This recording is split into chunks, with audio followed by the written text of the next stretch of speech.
মডেলের কাছাকাছি। এটা আমরা মাঠগাটটা যেমন নতুন দিয়েছি, ব্যাটারিটা নতুন দেব। এটা আমরা প্রাইস দিয়েছি 52,500 টাকায়। এটা হচ্ছে জেসি লিমা গ্রিনটা। আমি প্রত্যেকটা মডেল বলে দেওয়ার কারণ হচ্ছে যে অনেকে বাইকগুলো দেখেন বাট মডেলগুলো বলতে পারেন না, অথবা দেখা গেল স্ক্রিনশট কিভাবে দিয়ে আমাদেরকে ছবি পাঠাবে সেটাও অনেকে পারে না। তার জন্য আমি মডেলগুলো বলে দিচ্ছি, আপনি মডেল বললে আমি বুঝতে পারবো।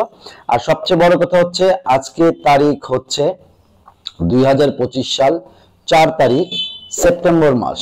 তো এই তারিখ অনুযায়ী আমাদের ভিডিও দেওয়া হয়েছে, এবং আমাদের ভিডিওর সবচেয়ে বড় কথা হচ্ছে আমাদের 4 থেকে 5 দিনের বেশি কোনো বাইকই থাকে না। তো আপনারা যেখানে থাকেন না কেন, আমাদের ব্যাংক অ্যাকাউন্ট নাম্বার আছে ডাচ বাংলা অথবা শাহজালাল ইসলামী ব্যাংক আছে, অথবা বিকাশের মাধ্যমে আপনি আমাকে ভিডিও কল দিয়ে বাইকটা দেখে অ্যাডভান্স করতে পারেন। অথবা কেউ যদি সেই ক্ষেত্রে অনেক সময় আছে দূরে থাকেন, অথবা বিলিভ আসতেছে না যে টাকাটা পাঠাবো কিনা, সেই ক্ষেত্রে আপনারা আপনাদের ঢাকায় পরিচিত কোনো